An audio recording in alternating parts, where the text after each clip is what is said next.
Like much of America, the 5th District has seen rising unemployment. What do you think is the most important thing the government should do?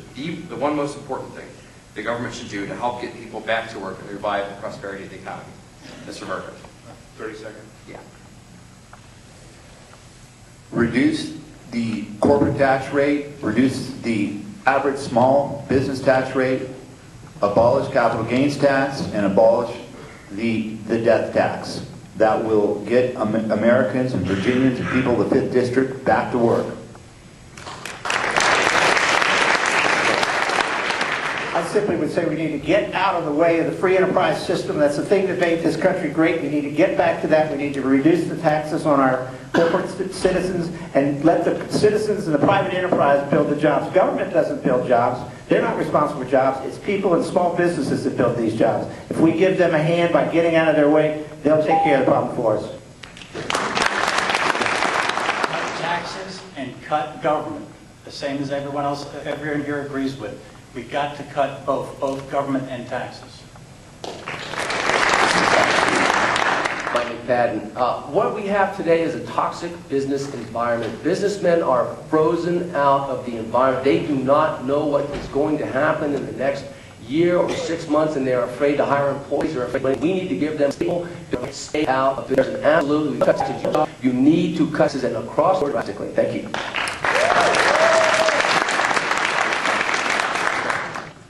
What can the federal government do? The answer is nothing. I'm tired of looking at the federal government. What can they do for education? They really can't do anything. What can they do to provide jobs? They really can't do anything. I'm not just talking about big business. Big business is being taken care of by this administration rather well, thank you very much. It's a small business. So, you know, when we took on the world power 250 years ago, we were a nation of small businesses. Even our foundries were home-based businesses. Because when you have people self-employed, you have innovation, the desire for liberty, and people with a passion to be free. Feda Morton. The free enterprise system is the best system in the whole world for business to be successful. And we have gone out of our way, the federal government has gone out of their way to get in the way of that free enterprise system and to cripple the ability for people to make a living in this country.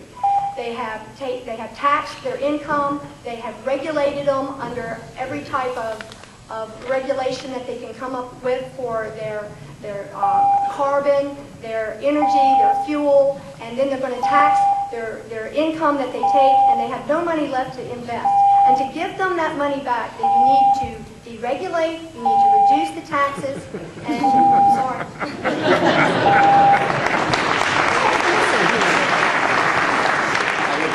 Joe is here. I've been in my ear for a second. All right, we have just a few more of these short questions left, and we'll go ahead and one I had here that a lot of people were concerned with is Virginia is a right-to-work state, an idea that is, ironically enough, opposed by organized labor. What is your understanding of what the right to work entails, and what will you do to defend that right?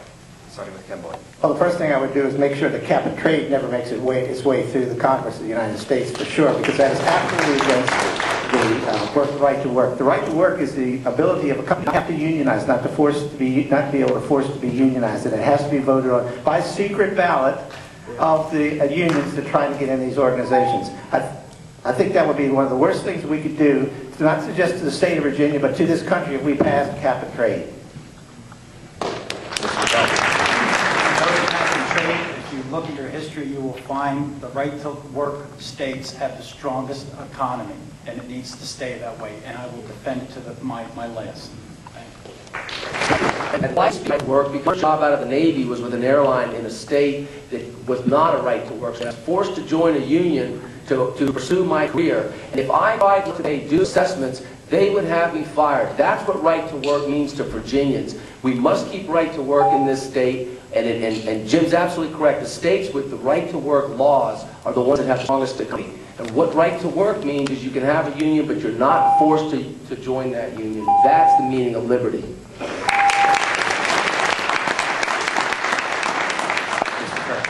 Ferrin.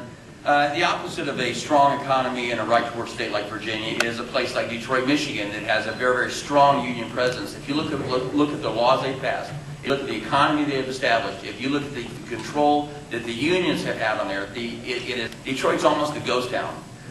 Michigan is in such severe trouble it won't get out for generations. And the answer to that is to what we have now in a right to work state. Feda Morton.